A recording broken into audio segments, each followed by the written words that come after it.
एक घने जंगल में तीन अच्छे दोस्त रहते थे, तोता, बंदर और चूहा।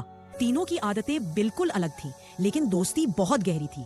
एक दिन की बात है, जंगल में भयंकर गर्मी पड़ रही थी। पानी की कमी हो गई थी और तीनों दोस्तों को बहुत प्यास लगी। वे पानी की तलाश में निकल पड़े। रास्ते में उन्हें एक पुराना सा घड़ा मिला। घड़े के अंदर थोड़ा सा पानी था। बंदर ने घड़ा उठाकर झुकाने की कोशिश की, लेकिन वह भारी था।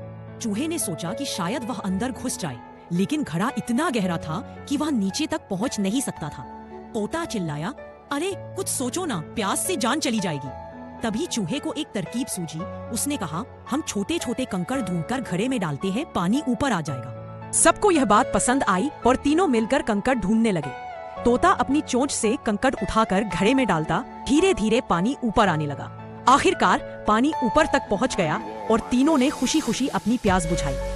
सबक तीनों ने समझा कि मिलजुल कर किया गया काम हमेशा सफल होता है।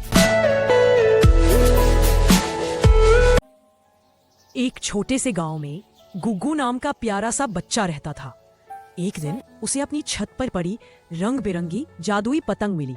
जैसे ही उसने पतंग उड़ाई, वह चमकने लगी और बोली, मैं तुम्हें एक जादुई जगह दिखाना चाहती हूँ।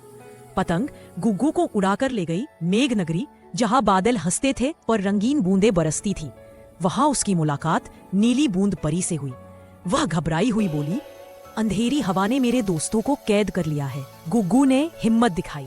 उसने जादुई पतंग से एक चमकदार रोशनी निकाली। वह रोशनी अंधेरी हवा पर पड़ी और वह पिघलकर गायब हो गई। परी के सारे दोस्त आजाद हो गए। परी ने खुश होकर कहा, तुम बहुत बहादुर हो गुग्गू।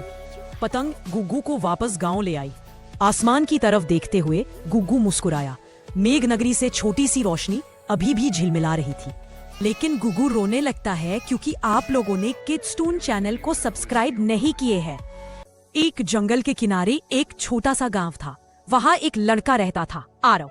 आरव रोज पेड़ के नीचे बैठकर पढ़ाई करता और उसके पास एक शरारती बंदर आकर बैठ जाता। शुरुआत में बंदर उसकी किताबें छीन ले जाता, पेंसिल चुरा ले जाता। आरव बहुत परेशान होता। एक दिन आरव रोते रोते बोला, तू क्यों तंग करता है, मैं बस पढ़ना चाहता हूँ।